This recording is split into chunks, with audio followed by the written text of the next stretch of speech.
Hello my dear fabulous people, welcome back to our new video. പുതിയൊരു വീഡിയോയിലേക്ക് എല്ലാവർക്കും സ്വാഗതം. ഇന്നത്തെ വീഡിയോ എന്ന് പറയുമ്പോൾ ഫ്ലക്സീഡ് ജെല്ല് ട്രൈ ചെയ്യാൻ പോവാണ് ഗൈസ്. ഇത് ഫസ്റ്റ് ടൈമാണ് ഞാൻ ട്രൈ ചെയ്യാൻ പോകുന്നത്. ഇത് മേടിച്ചിട്ട് ഒത്തിരി നാളായി, ഏതാണ്ട് ഒരു 3 to 4 months ആവും മേടിച്ചിട്ട്. ഞാൻ ഇപ്പോഴാണ് ഓർത്തത് ഇങ്ങനെ ഒരു സംഭവം ഇവിടെ ഇരിപ്പുണ്ടെന്ന്. അപ്പം ഞാൻ കരുതി, ഒരുപാട് വീഡിയോസും കാര്യങ്ങളൊക്കെ കണ്ടിട്ടുണ്ട് ഫ്ലക്സീഡ് ജെല്ല് തേക്കുന്നതും. അത് നമ്മുടെ സ്കാൽപ്പിനും നമ്മുടെ ഹെയർ ഗ്രോത്തിനും ഒക്കെ ബെനിഫിറ്റാണ്. അപ്പം ഞാൻ കരുതി ഇന്ന് ട്രൈ ചെയ്യാമെന്ന്. അപ്പോൾ ഫ്ലക്സീഡ് ജെല്ല് ഞാനാണെങ്കിൽ ഫസ്റ്റ് ടൈം ട്രൈ ചെയ്യുന്നതുകൊണ്ട് തന്നെ ഞാൻ കൂടുതലായിട്ട് വേസ്റ്റ് ചെയ്യേണ്ടെന്ന് വിചാരിച്ചു. ഫസ്റ്റ് ഒരു 2 സ്പൂൺ ഫ്ലക്സീഡ് എടുത്തു. അത് കഴിഞ്ഞിട്ട് അതിപ്പോൾ തികയത്തില്ല എന്ന് കരുതി ഞാൻ കുറച്ചുകൂടെ തട്ടിയായിരുന്നു. അങ്ങനെ ഒരു 3 ടേബിൾ സ്പൂൺ എന്നൊക്കെ പറയാം, അല്ലെങ്കിൽ അതിൽ കൂടുതലും അങ്ങനെ എടുത്തു. ഇത് നമ്മൾ ഇത്രയും ഫ്ലക്സീഡ് എടുത്തതിന് ശേഷം 1 കപ്പ് വാട്ടറാണ് ഇത് ഉണ്ടാക്കാനായിട്ട് നമ്മൾ യൂസ് ചെയ്യാൻ പോകുന്നത്. ഈ ഫ്ലക്സീഡ് എന്ന് പറയുമ്പോൾ നമുക്ക് ഹെയർ ഗ്രോത്ത് പ്രൊമോട്ട് ചെയ്യും, ഹെയർ സ്ട്രെങ്തൻ ചെയ്യാനായിട്ട് ഹെൽപ്പ് ചെയ്യും, ഡാൻഡ്രഫ് പ്രിവെൻറ്റ് ചെയ്യും, കൂടാതെ ഹെയർ ഷൈൻ ആൻഡ് സോഫ്റ്റ് ആക്കുകയും സ്കാൽപ്പ് ഹെൽത്ത് ഇംപ്രൂവ് ചെയ്യാനും ഹെൽപ്പ് ചെയ്യും. ഫ്ലക്സീഡിൽ omega-3 ഫാറ്റി ആസിഡ്സ് ഉണ്ട്. അതുപോലെ ഹെയർ ഫോളിക്കിൾസ് നാരിഷ് ചെയ്യും. High vitamin E content hair damage കുറയ്ക്കും. പിന്നെ ഇതിൽ ആൻറ്റി ഇൻഫ്ലമേറ്ററി ആയിട്ടുള്ള പ്രോപ്പർട്ടീസ് ഉള്ളതുകൊണ്ട് തന്നെ ഡാൻഡ്രഫ് പ്രിവെൻറ്റ് ചെയ്യാൻ വേണ്ടി ഹെൽപ്പ് ചെയ്യും. ഇതിലുള്ള ന്യൂട്രിയൻസ് ഓയിൽ പ്രൊഡക്ഷൻ ബാലൻസ് ചെയ്ത് നമ്മുടെ സ്കാൽപ്പിൽ ഉണ്ടാകുന്ന ഇറിറ്റേഷൻ അങ്ങനെയൊക്കെയുള്ള സംഭവങ്ങൾ കുറയ്ക്കാനൊക്കെ ഹെൽപ്പ് ചെയ്യും. ഇതാണ് ഫ്ലക്സീഡിനെ കുറിച്ചുള്ള അതിൻ്റെ ഉപയോഗങ്ങളും അതിൽ നിന്ന് നമുക്ക് കിട്ടുന്ന ഗുണങ്ങളും എന്ന് പറയുമ്പോൾ, ഞാൻ ഫ്ലക്സീഡ് മാത്രമല്ല കുറച്ച് ഉലുവ കൂടി ആഡ് ചെയ്തിട്ടുണ്ട്. അതുകൊണ്ടാണ് ഈ യെല്ലോ കളറ് നമ്മുടെ ഈ ജെല്ലിന് വന്നത്. ഇങ്ങനെ ഒരു കൺസിസ്റ്റൻസി ആകുമ്പോൾ നമുക്ക് ഗ്യാസ് ഓഫ് ചെയ്യാം ഗൈസ്. അത് കഴിഞ്ഞിട്ട് ഒരു അരിപ്പ എടുത്ത് അരിക്കാൻ നോക്കിയെങ്കിലും നടന്നില്ല. പിന്നെ ഞാനൊരു വൈറ്റ് ക്ലോത്ത് എടുത്തിട്ട് അത് അരിച്ചെടുക്കുമായിരുന്നു ഉണ്ടായത്. അത് കഴിഞ്ഞ് നമുക്ക് നല്ലപോലെ നമ്മുടെ തലയിൽ മസാജ് ചെയ്ത് കൊടുക്കാം. ഇത് തലയിൽ വച്ചിട്ട് ഒരു 30 മിനിറ്റ് നമ്മൾ വെയിറ്റ് ചെയ്യണം. ഇത് കഴിഞ്ഞിട്ട് വാഷ് ചെയ്ത് കളയാവുന്നതാണ്. ഇത് യൂസ് ചെയ്തിട്ട് നമ്മൾ ഷാമ്പൂ ഒന്നും യൂസ് ചെയ്യേണ്ട ആവശ്യമില്ല. കാരണം ഇത് വേറെ സ്മെല്ലോ അങ്ങനെയുള്ള സംഭവങ്ങൾ ഇല്ലാത്തത് കൊണ്ട് തന്നെ നമുക്ക് നോർമൽ വാട്ടറിൽ വാഷ് ചെയ്ത് കളയാവുന്നതേ ഉള്ളൂ.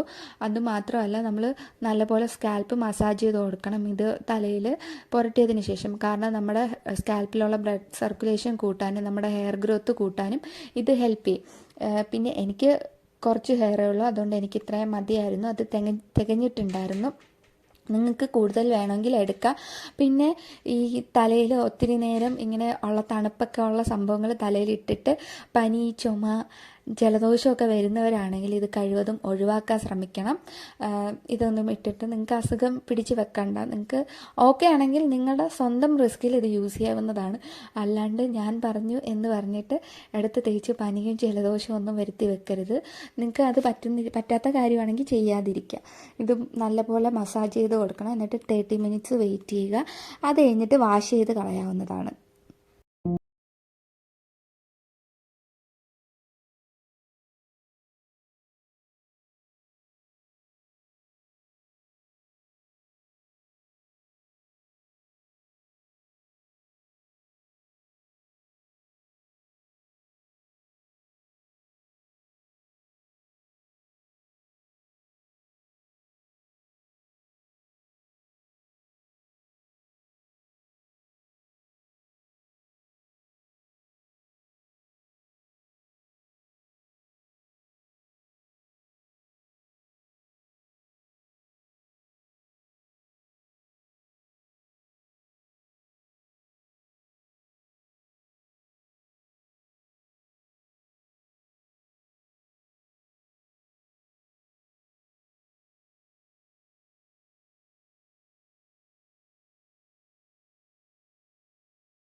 കഴിഞ്ഞ് കുളിച്ചതിന് ശേഷമുള്ള വീഡിയോ ആണ് ഇനി നിങ്ങൾ കാണാൻ പോകുന്നത്.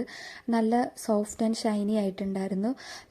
ഈ ഫ്ലക്സീഡ് ജെല്ല് നമുക്ക് വിശ്വസിച്ച് യൂസ് ചെയ്യാവുന്നതാണ്. കാരണം ഇത് 100% വർക്കിംഗ് ആണ് ഗൈസ്. അതുമാത്രമല്ല നമ്മുടെ ഹെയറിനെ സോഫ്റ്റ് ആക്കും. നമുക്ക് ഒരു കണ്ടീഷണർ ഇട്ടിട്ട് നമ്മുടെ ഹെയർ എങ്ങനെ ഇരിക്കുമോ അതുപോലെയാണ് എനിക്ക് തോന്നിയത്. അത്രയ്ക്ക് നല്ലതാണ്. നിങ്ങൾ ട്രൈ ചെയ്ത് നോക്കുക. Thanks for watching guys.